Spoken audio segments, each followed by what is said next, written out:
Assalamualaikum warahmatullahi wabarakatuh.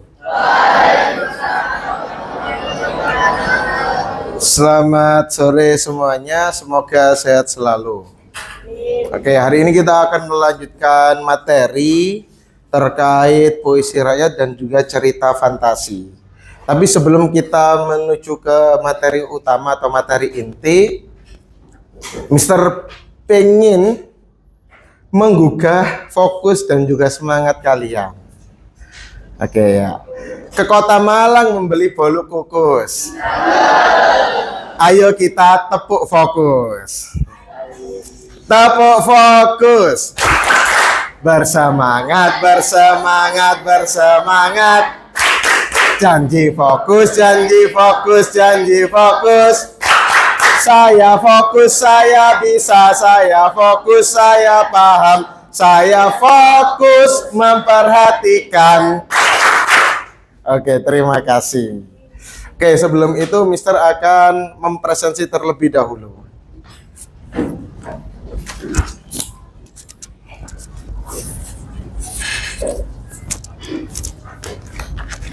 Silakan diperhatikan ya.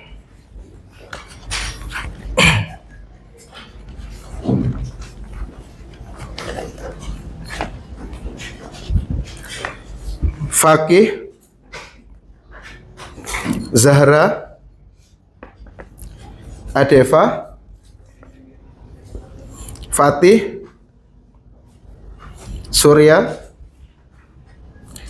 Andra, oke, Alia, Amira, Arika, Bara.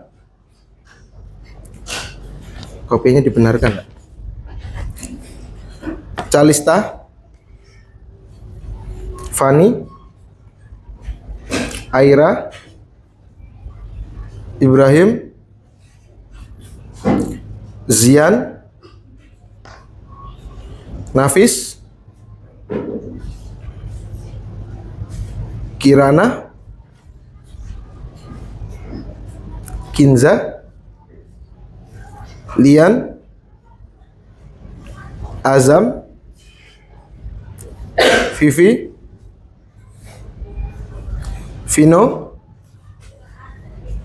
Nadine, Naufal, oke, Hakim, Arga, Turis, Amri, Naswa,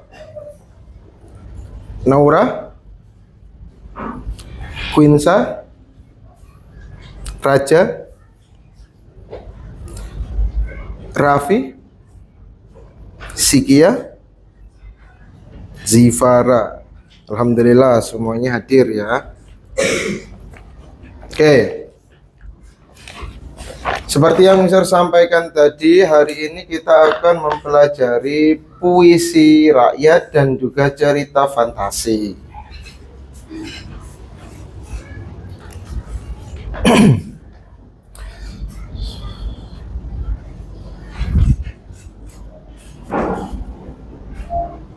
Ya. Oke. Tadi pagi kita sudah belajar terkait dengan struktur puisi rakyat dan juga cerita fantasi. Sekarang Mister mau bertanya terlebih dahulu pada Fakih. Fakih, struktur cerita fantasi yang sudah kamu pahami tadi apa saja? Orientasi, komplikasi, resolusi, dan koda. Oke, terima kasih Fakih. Jadi apa yang sudah Mister jelaskan tadi adalah terkait dengan struktur cerita fantasi. Hari ini atau sore ini kita akan belajar materi kaidah kebahasaan, cerita fantasi dan juga puisi rakyat. Tapi sebelum kita mengenal lebih jauh, Mister akan menunjukkan tujuan pembelajaran hari ini.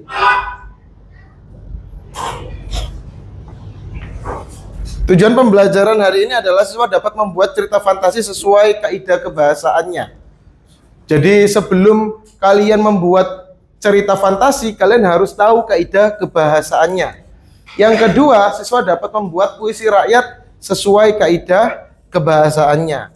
Jadi penekanan pada hari ini adalah membuat puisi rakyat dan juga cerita fantasi berdasarkan kaidah kebahasaannya. Mister akan tunjukkan sebuah video.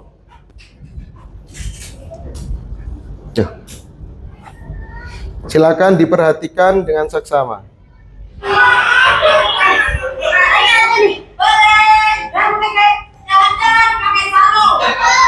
Pulang-pulang bawa kenari. Yang kan dipengen uang, nah itu janji di mari. Awan bro, aku punya kentut.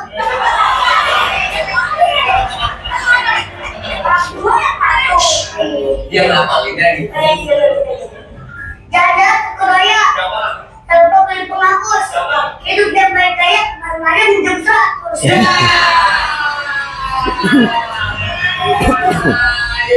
Bagus, bagus. Anak kerja jalan kaki, mancing ikan semalu kak. Semangat kerja dari rezeki, bukan cari muka. Oke, dari video yang sudah kalian tonton, Mister mau bertanya, pernahkah kalian mendengar suatu pantun dalam sebuah acara, entah pernikahan atau terkait tontonan semacam ini? Pernah? Tidak. Oke. Yang pernah?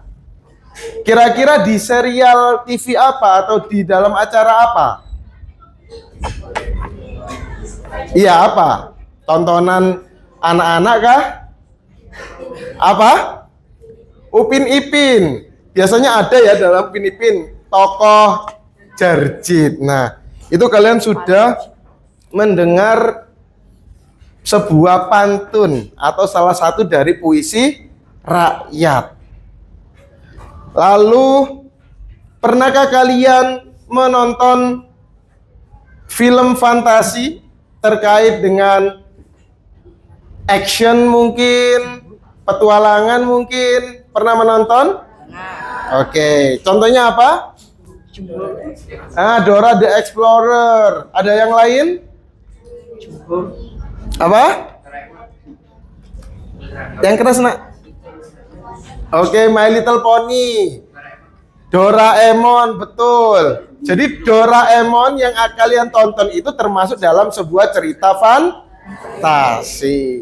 Jadi apa yang sudah kalian lakukan dalam kegiatan sehari-hari, entah itu menonton televisi, entah itu menonton film, itu kalian sudah sedikit mengenal terkait dengan cerita fantasi maupun puisi rakyat.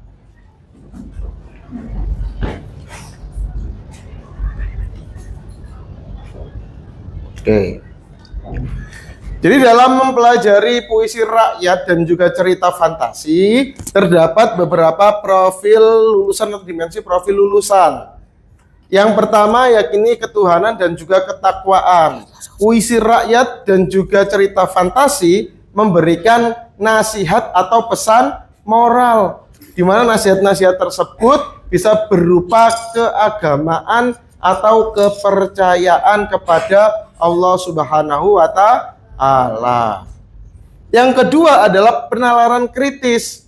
Ketika kalian membuat sebuah cerita fantasi, dibutuhkan sebuah pemikiran yang cemerlang.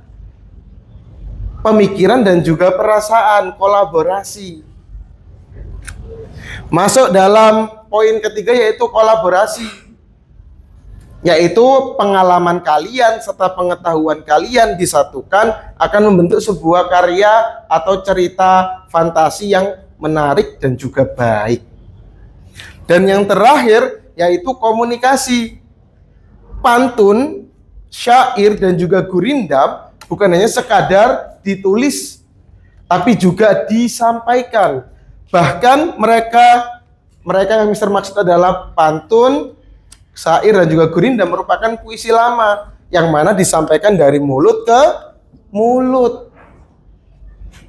yang pastinya menggunakan bahasa yang baik. Otomatis komunikasinya harus baik dengan bahasa yang baik pula. Begitupun dalam cerita fantasi terdapat narasi dan juga dialog. Dalam dialog, tokoh tersebut berkomunikasi agar mencapai tujuannya, yakni pesan moral yang ingin disampaikan penulis.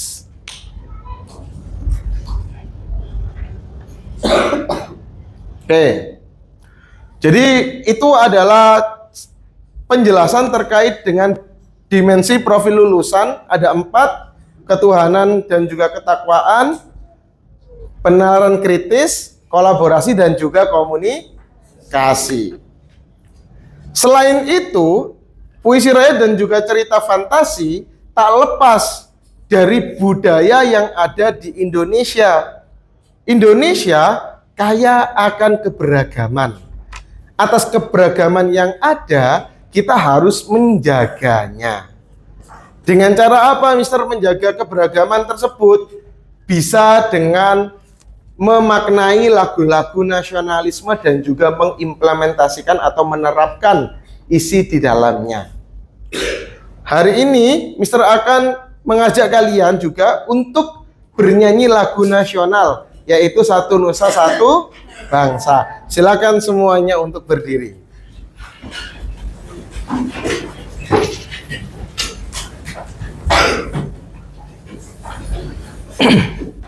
Baiklah, kita mulai bernyanyi ya. 1, 2, 3. Satu nusa, satu bangsa, satu bahasa kita, tanah air pasti jaya untuk selama-lamanya. Indonesia pusaka, Indonesia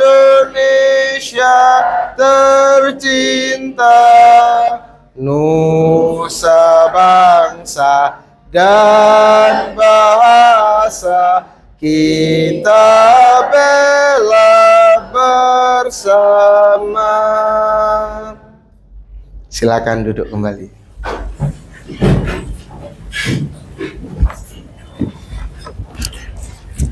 Baik, kalian sudah bernyanyi lagu nasional atau salah satu nasional, yakni Satu Nusa Satu Bangsa. Sekarang Mister mau melanjutkan pertanyaan Mister. Apa kaitan lagu Satu Nusa dan Satu Bangsa dengan materi yang akan kalian pelajari? Mister akan sebelum Mister menunjuk, adakah yang mau memberikan pendapat kaitan lagu Satu Nusa Satu Bangsa dengan puisi rakyat dan cerita fantasi? Silakan angkat tangan. Wah, malu-malu ini ternyata, berarti minta ditunjuk. Baik, Mister akan tunjuk salah satu anak. Silakan Surya. Sur, apa kaitan lagu Satu Nusa Satu Bangsa dengan materi kita hari ini, Sur?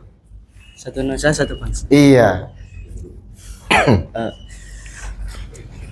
Makna lagu Satu Nusa Satu Bangsa dulu. Makna lagu Satu Nusa dan Satu Bangsa menurut saya adalah negeri kita yang harus tetap memiliki kebangsaan dalam perannya untuk rakyat Indonesia. Oke. Berarti bisa Mister simpulkan bahwa kita ini satu meskipun beragam gitu ya, Sur. Jadi kita nggak boleh terpecah belah. Meskipun banyak keberagaman suku, ras, dan budaya, tapi kita tetap satu Indonesia. Lalu kaitannya apa, Sur, dengan puisi rakyat dan juga cerita fantasi, Sur? Kalau puisi rakyat itu punya pesan, begitu juga dengan cerita. Nah, berarti kaitannya apa dengan lagu Satu Nusa Satu Bangsa? Pesan moralnya. Iya, Berarti pesan moralnya harus bagaimana, Sur? Pesan moral yang bisa didapat dari satu nusa dan satu bangsa itu tetap terjaga dalam negeri ini, walaupun kita ada terpecah belah, namun selalu berbeda tapi tetap satu. Oke, berbeda-beda tetapi tetap satu jua. Jadi puisi rakyat yang dibuat itu memiliki pesan moral, berbeda-beda tetapi tetap satu jua. Begitu juga dengan cerita fantasi, meskipun mengandalkan imajinasi, tapi pesan moral atau nasihat yang disampaikan juga harus sama. Yakini berbeda-beda tapi tetap satu jua atau menjaga persatuan yang ada. Terima kasih Sur atas pendapatnya. Oke, seperti yang sudah kalian baca tadi terkait dengan tujuan pembelajaran, yakini terkait dengan membuat puisi rakyat dan cerita fantasi, menekankan pada kaidah kebahasaannya.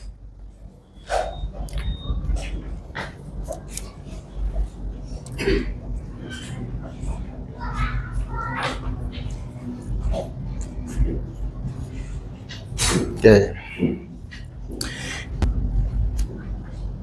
Kita bahas terlebih dahulu terkait dengan puisi rakyat. Puisi rakyat itu termasuk dalam puisi lama, otomatis terikat pada aturan-aturan tertentu. Sedangkan cerita fantasi merupakan sebuah teks narasi yang memiliki sifat imajinatif berupa keajaiban, kemisteriusan, dan hal-hal yang di luar nalar. Kesamaan keduanya terletak pada pesan moral yang disampaikan.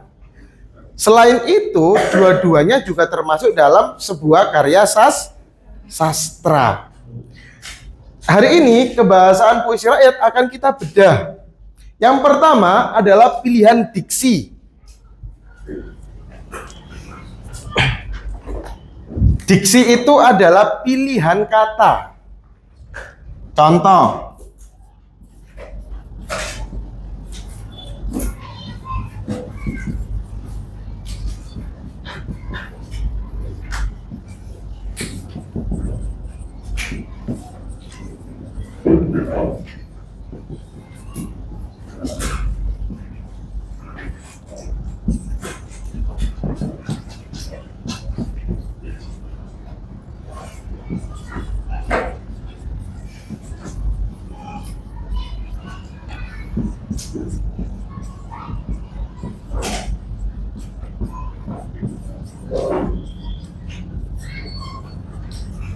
Oke.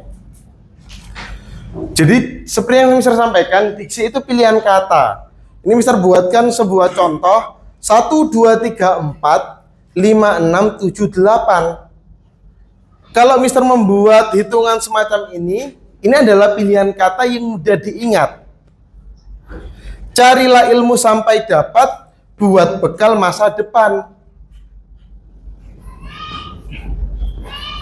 Oke.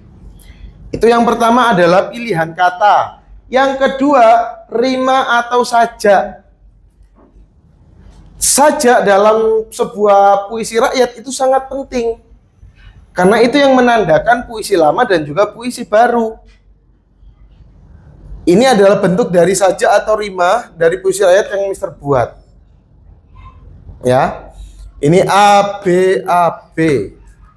Mister apakah bisa A, sangat bisa. Yang terpenting kalau dia pantun harus ada 2 sampiran dan juga 2 isi. Yang ketiga, majas. Majas memiliki beberapa jenis. Bisa personifikasi, bisa hiperbola, dan juga bisa metafora. Silakan kalian buka aktivitas 2 halaman mohon maaf, aktivitas 3 ya.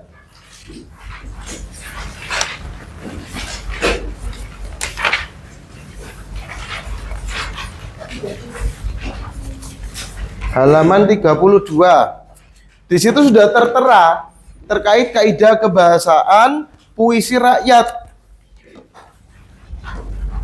Contoh majas personifikasi. Majas yang mana menunjukkan benda mati seolah-olah memiliki karakter seperti manusia. Yang kedua, majas hiperbola, yaitu melebih-lebihkan.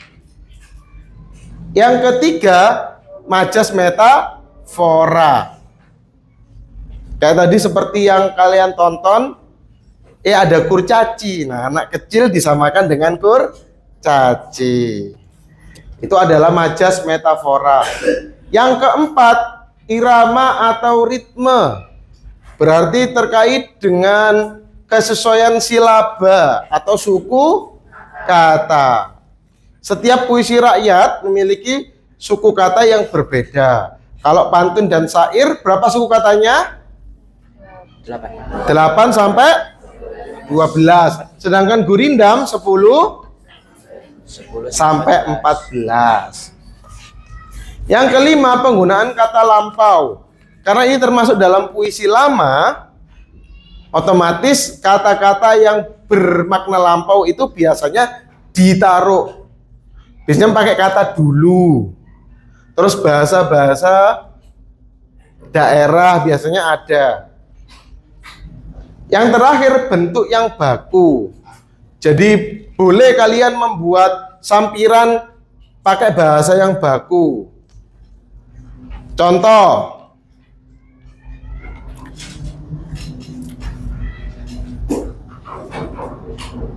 saya makan apel di Kota Batu. Pulang-pulang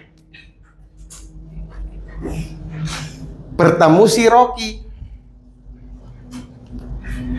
Melihat Ibrahim pakai sepatu, sayangnya nggak pakai kaos kaki. Nah,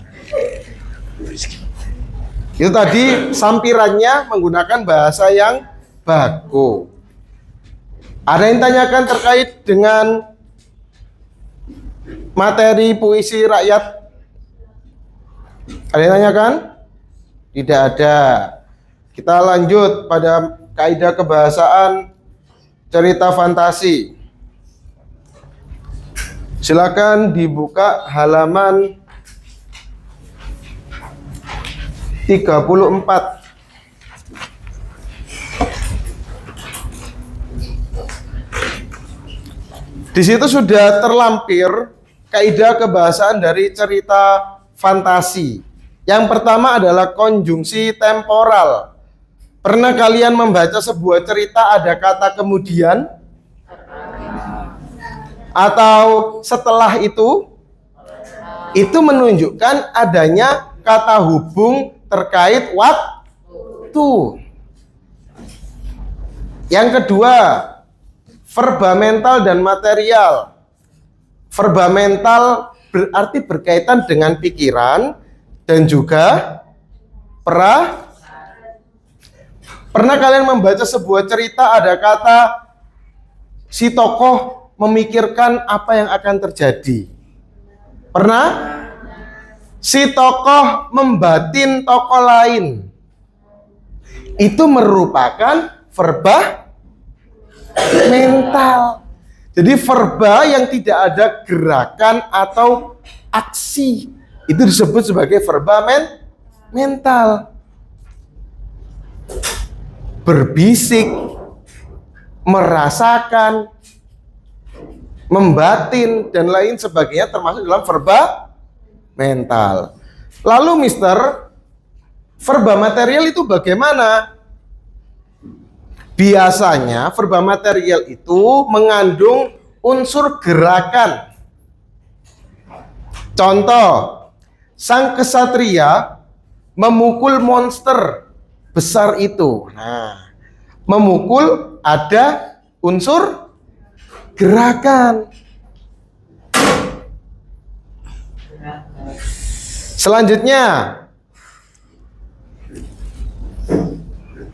centaur atau kuda berbadan manusia itu berlari sangat kencang mengejar naga merah. Nah, berlari itu juga termasuk kata kerja material karena mengandung unsur gerakan. Sebelum Mister lanjutkan pada materi yang lain, ada yang tanyakan terkait penyusun temporal dan verba mental atau material? Tidak ada. Coba dibuka halaman 16, mohon maaf, halaman 30. Kira-kira apakah ada verba material atau verba mental?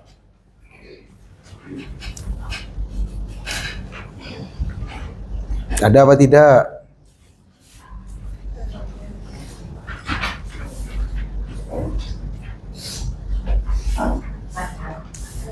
Apa kira-kira?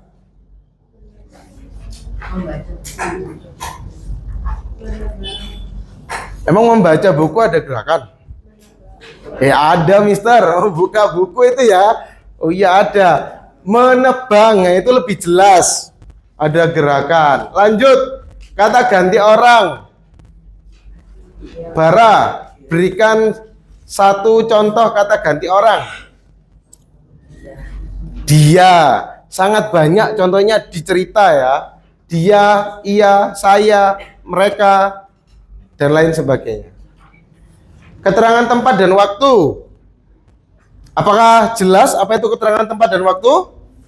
Halo? Jelas ya? Jadi kalimat yang mengandung keterangan waktu dan tempat. Yang kelima, kalimat langsung dan tidak langsung. Ini perlu Mister kasih contoh karena memiliki beberapa jenis. Yang pertama, pengujar berarti tokohnya, koma, petik 2, huruf kapital wajib, mohon maaf, huruf kapital wajib, kemudian apa yang disampaikan? Ada yang belum dapat?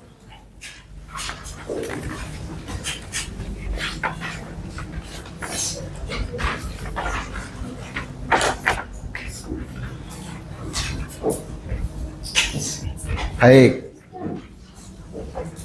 Lebih.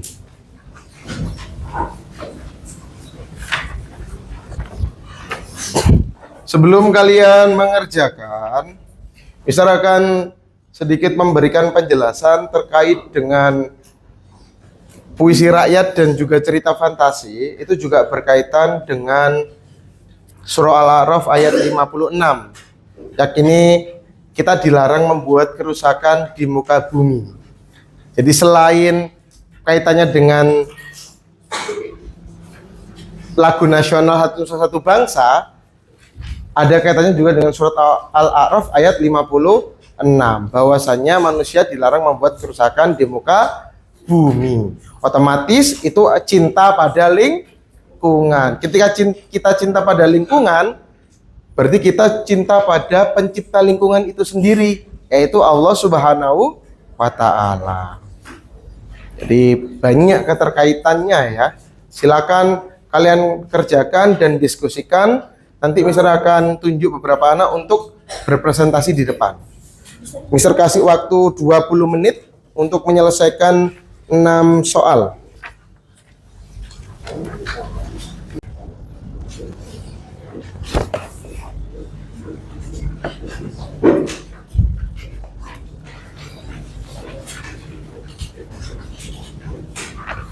Boleh berdiskusi dengan teman sebangku ya.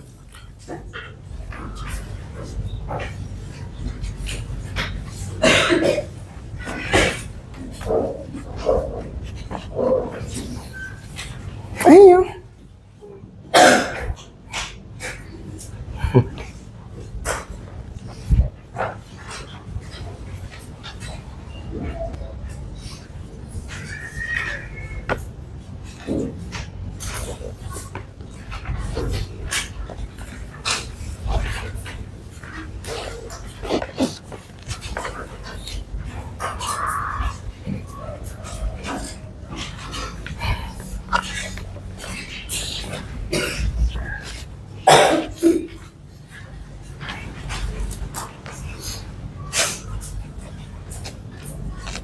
Silakan boleh berdiskusi, nak.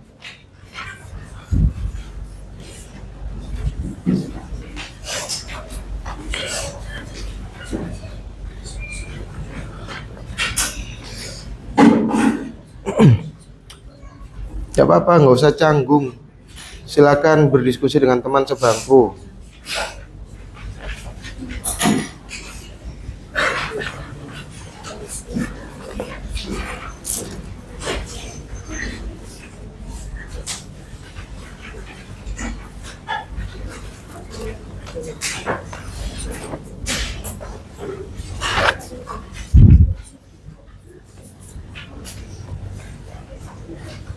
Nih, diskusi nggak apa-apa. Ayo segera Mister tambahi 2 menit lagi.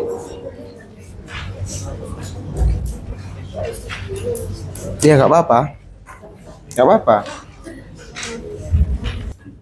Kelompok atau beberapa siswa yang sebangku, Mister mulai dari Nuris dan juga Fakih. Silakan maju, Nuris dan Fakih.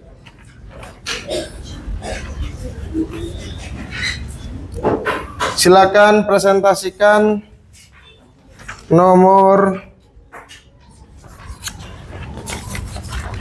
4 dan 5. Ayo.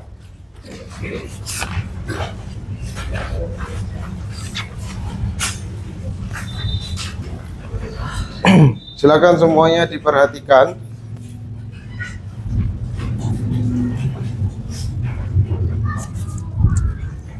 Nggak maju.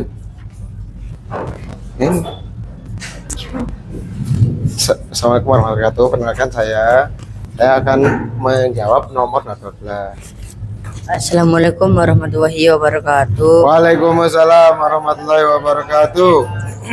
Halo, nama saya Fakih bersama teman saya Nuris.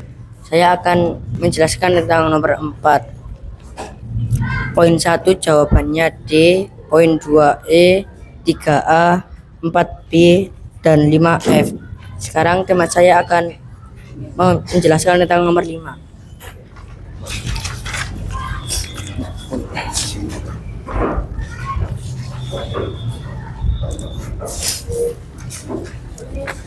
Puisi rakyat ke-1 Prima AB. Puisi kedua Prima AAAA. Puisi ketiga Prima AA.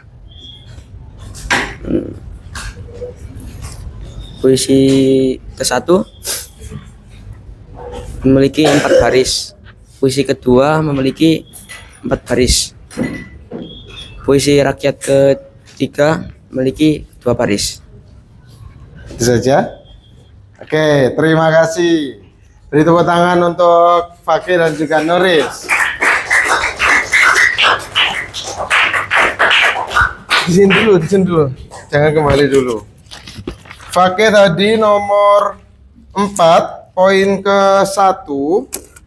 Jawabannya adalah C. Oh, D, mohon maaf. Menggunakan kata kerja aksi untuk menggambarkan gerakan tokoh. Kira-kira yang menggambarkan gerakan aksi itu yang mana, nak? Yang menelusuri orang itu dengan hati-hati. Yang lebih mencolok apa kira-kira?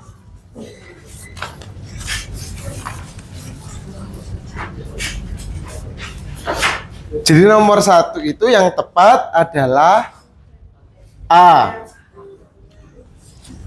Mohon maaf, bukan A. Nomor 1 adalah B. Jadi itu menggunakan keterangan tempat yang imajinatif, ya, di balik gerbang Batu Purba. Nomor 2.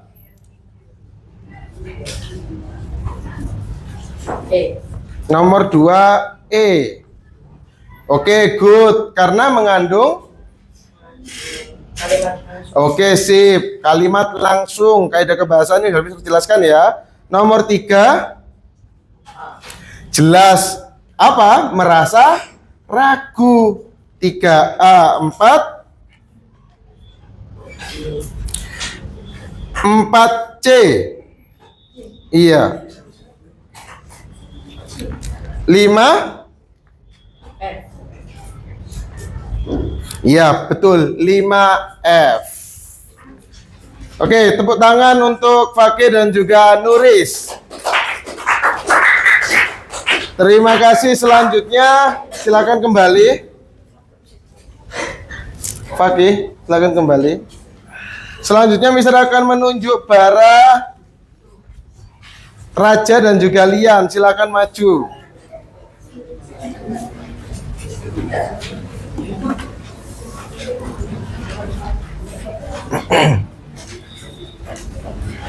Silakan presentasikan jawaban nomor 6.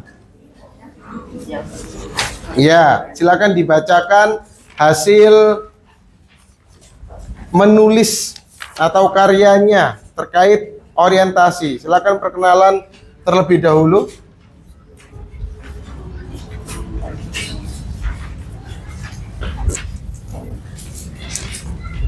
Assalamualaikum, nama saya Raja Azam Ayasi dari 74.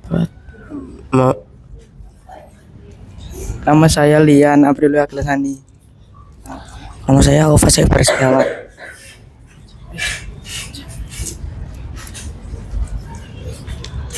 Hai, buatlah sebuah paragraf orientasi sebuah cerita fantasi mengandung kaidah kebahasaan, hal imajinatif, keterangan waktu dan tempat, kata kerja material. Silakan dibacakan. Yang keras ya. Hai, namaku Kuskanja. Aku adalah tikus kaki panjang atau hewan jerboa. Karena jerboa memiliki kaki panjang dan diklasifikasi sebagai tikus, aku dijuluki Kuskanja. Selamat datang di kerajaan Fabel. Tahun negatif 3030. Sini ku beritur. Kuskanja dengan senang hati memegang tanganmu dan menarikmu ke dalam kerajaan Fabel. Sudah selesai. Oke. Bara dan juga Lian sudah selesai? Belum. Bara sudah? Oh, belum. Oke, Raja.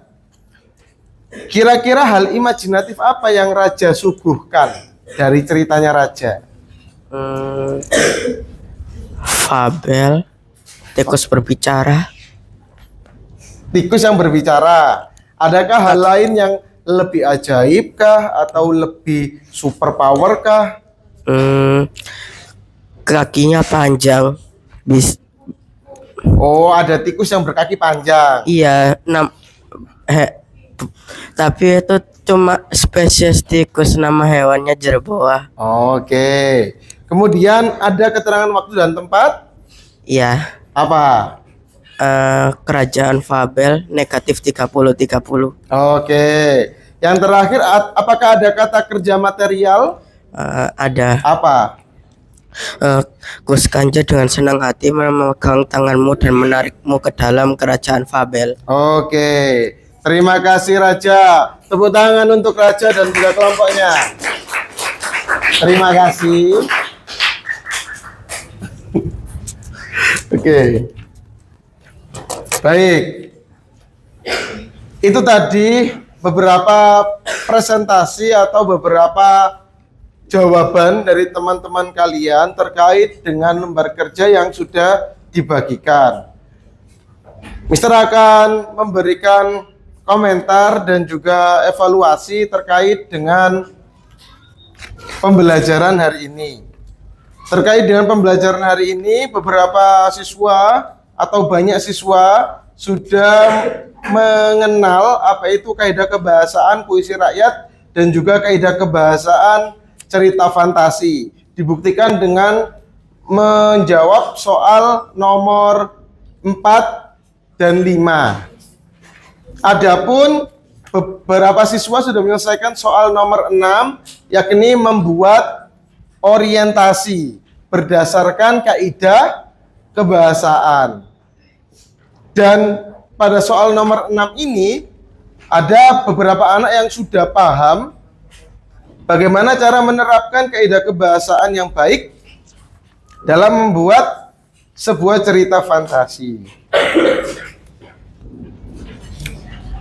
Jadi, Mister akan memberikan sedikit evaluasi. Yang pertama, sebelum kalian menelaah kaidah kebahasaan, baiknya kalian membaca ulang terkait paragraf yang disuguhkan.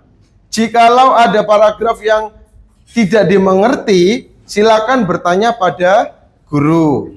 Yang kedua, terkait dalam membuat sebuah cerita fantasi atau puisi rakyat, perlu diperhatikan kaidah kebahasaan agar sesuai. Karena setiap teks memiliki kaidah kebahasaannya masing-masing. Seperti halnya yang disampaikan oleh Raja tadi sudah membuktikan bahwasannya ada hal imajinatif dari karyanya atau orientasi yang dibuat. Ada kata kerja material dan juga ada keterangan waktu dan tempat. Itu adalah contoh dalam membuat sebuah cerita fantasi. Masih banyak hal lain yang perlu diperhatikan, semisal dalam komplikasi ataupun dalam resolusi. Apakah kalian sudah paham apa itu kaidah kebahasaan puisi rakyat? Apa itu kata kerja mental dan kata kerja material dalam cerita fantasi? Apakah sudah bisa dalam membuat kalimat langsung dan tidak langsung? Oke. Terima kasih atas perhatiannya. Semoga ilmu yang disampaikan bermanfaat. Wassalamualaikum warahmatullahi wabarakatuh.